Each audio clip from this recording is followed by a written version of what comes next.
Good morning, children. I hope you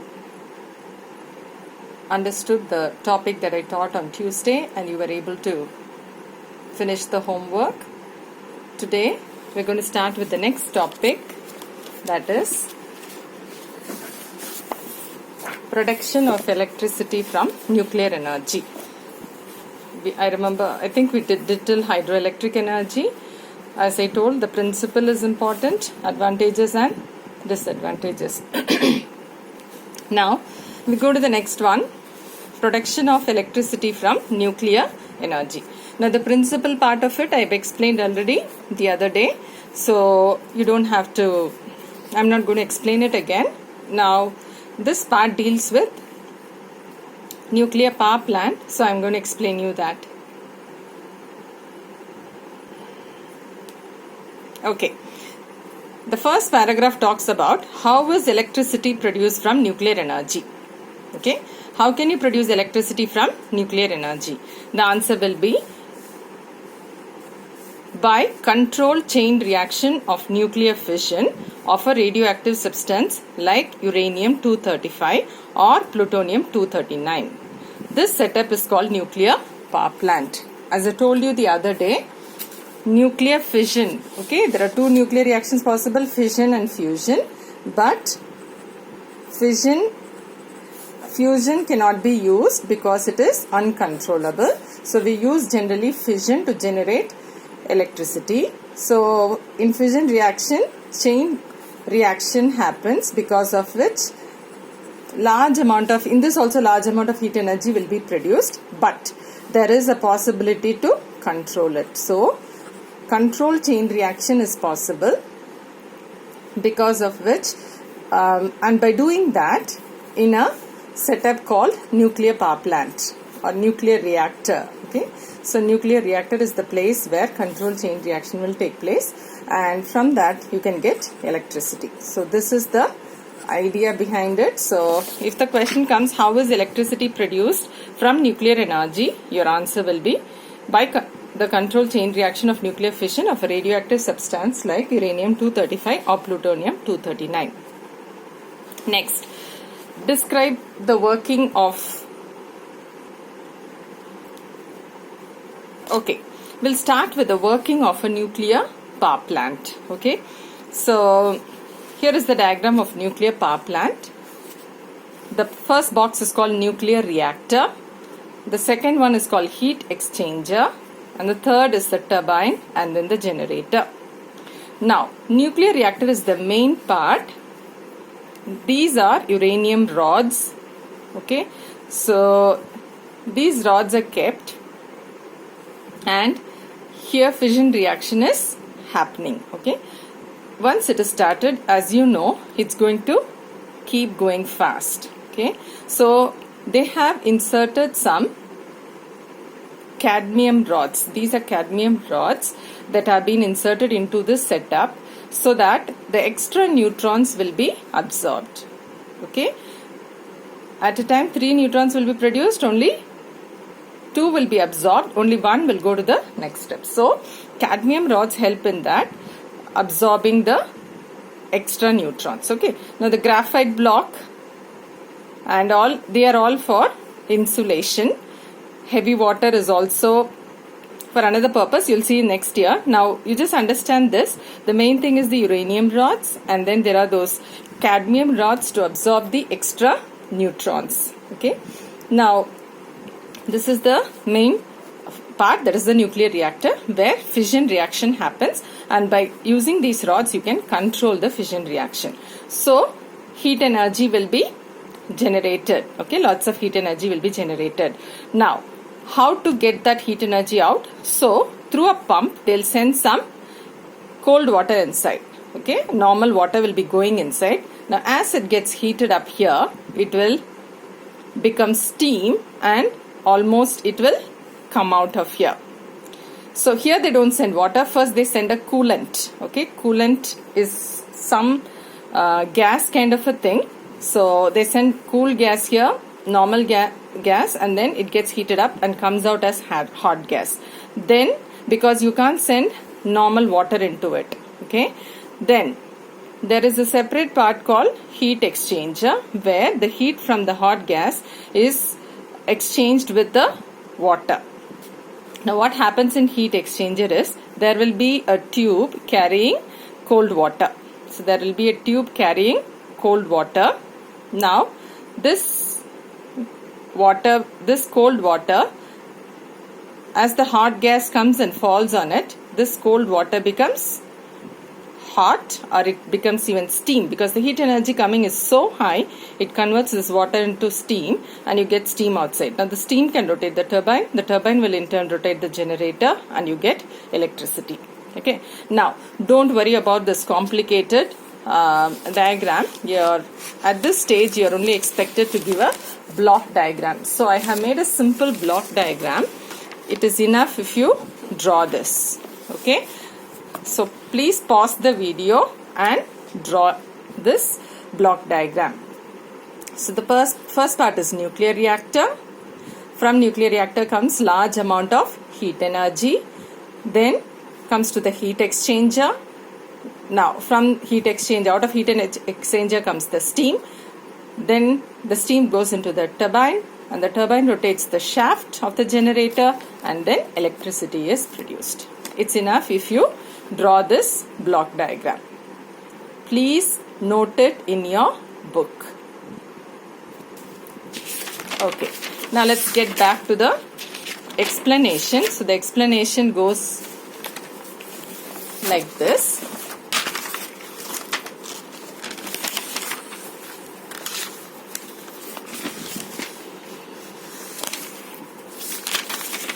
Okay, the main part, so I'll mark the points here. So the block diagram, you will draw that diagram, and then explanation will go like this. The main part is the nuclear reactor. What happens in a nuclear reactor? The chain reaction of fission of uranium-235 is controlled by cadmium rods. Second, the heat energy released in the process is absorbed by a coolant, which then passes through the coils of a heat exchanger containing water. Coolant means it's a gas.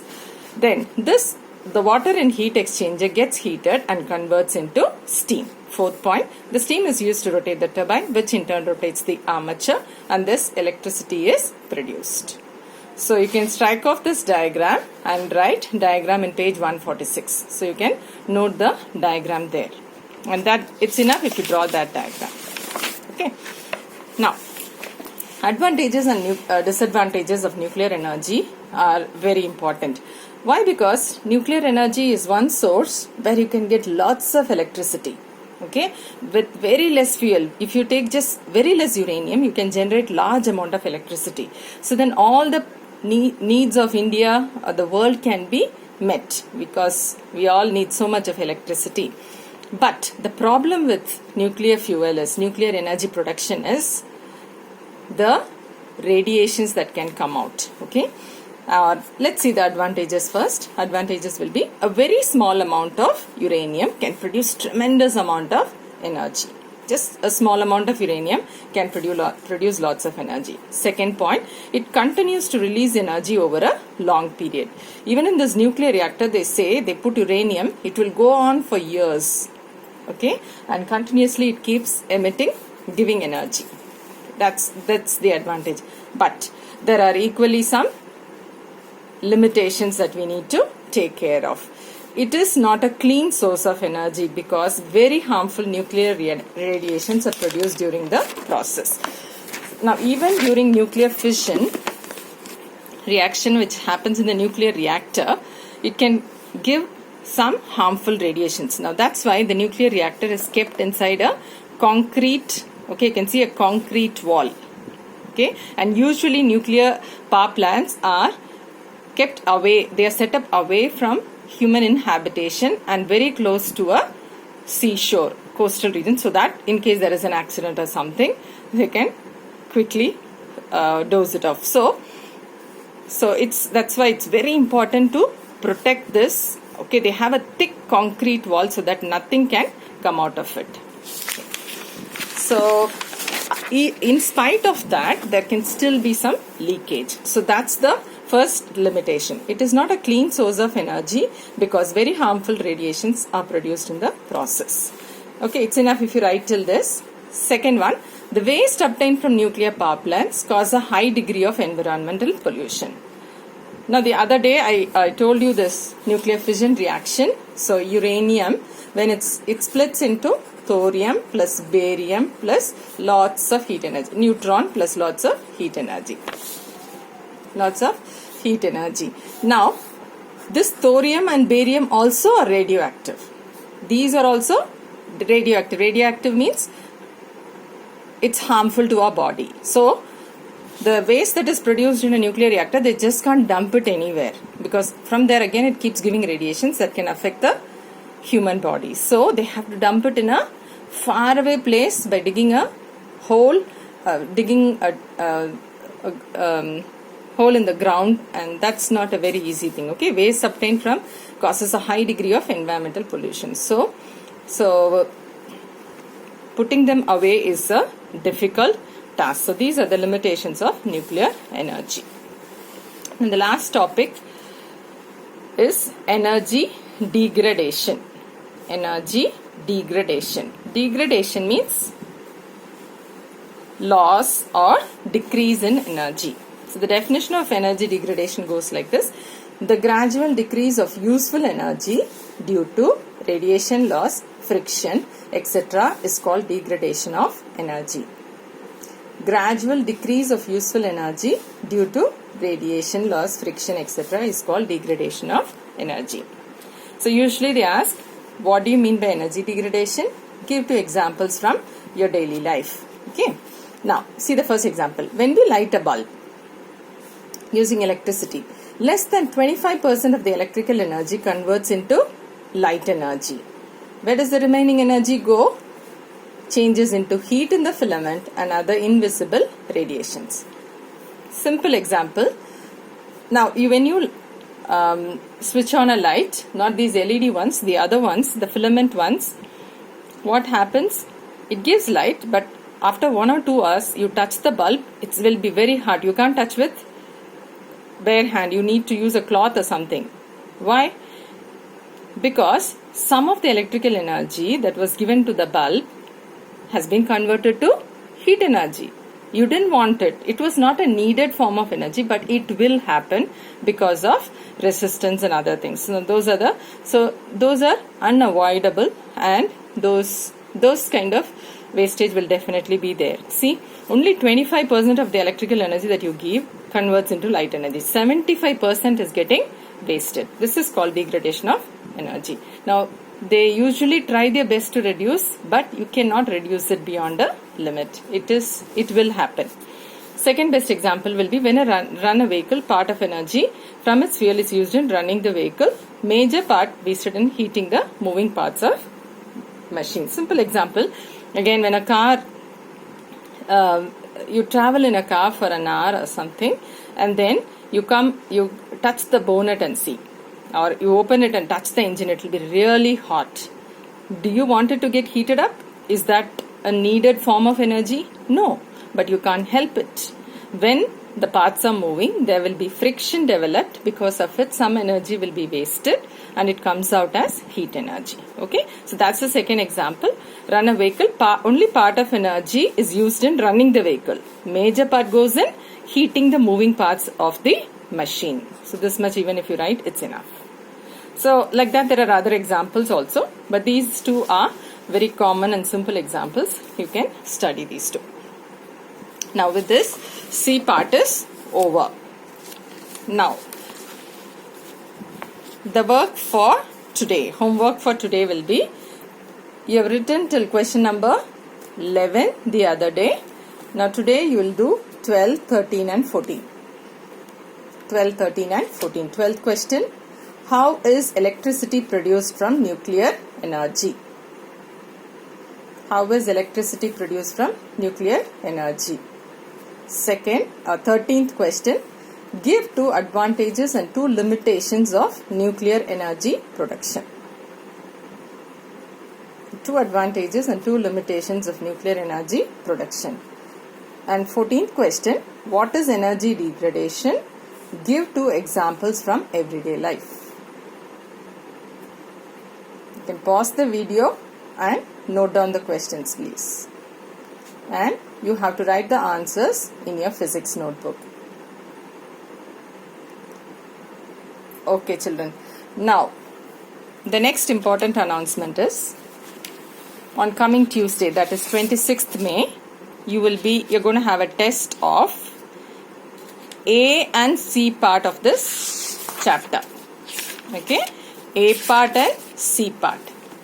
So A part is about anomalous expansion and C part is what we did recently. I'll quickly give you an idea how to prepare for the test.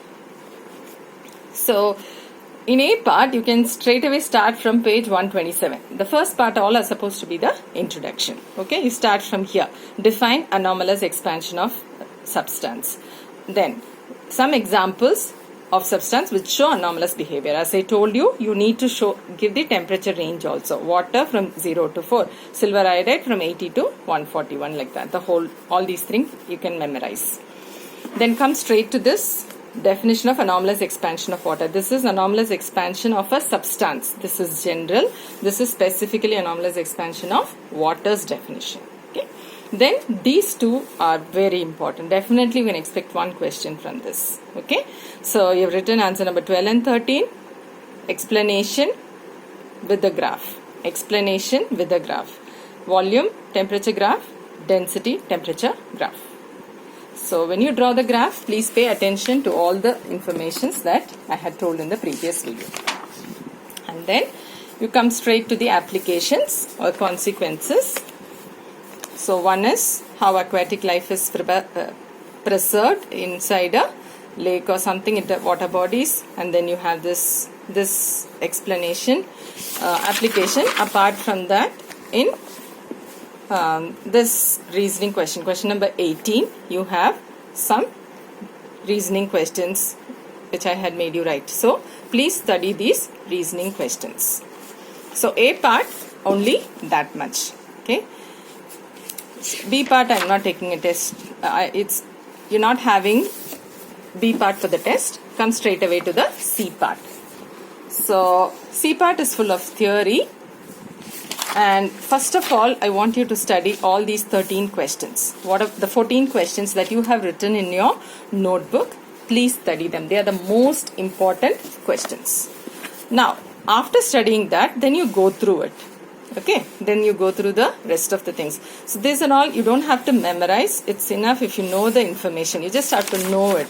Okay, because there are lots of information. You can't memorize everything. You just go through it. The ones that are written in the notebook are the important ones.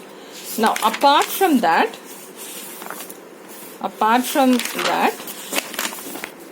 these principles you have not written. Principle of solar power plant, principle of wind energy, wind generator, principle of hydroelectric plant. So all those principles we have not written. Please study it from the book along with advantages and disadvantages. Advantages and disadvantages of solar panels, advantages and disadvantages of wind energy and of hydro energy. Two points you study, that's enough. Okay, these are you have not written in the notebooks, but study from the book. Again, this you have written, this part also you have written. So that's all for today. I am keeping this short. You just have to, as a homework, you just have to write those 3 answers and start preparing for the test. The test will be on Tuesday. Okay, once again I'll tell you, heat energy part A and part C. Part B is not going to be there for the test. If you still have any doubt, you can clear it during the Zoom class. Once again, I would like you to remember, please sit with your notebook when you sit for the Zoom class. I will be asking any of you to show the notebooks and you have to show it. Okay? So please don't think that ma'am will not check it, and don't be relaxed. Make sure that you have finished all the written work. I was able to check with 10th standard. I'm sure I'll be able to do with you also. So please take it seriously. Thank you, children.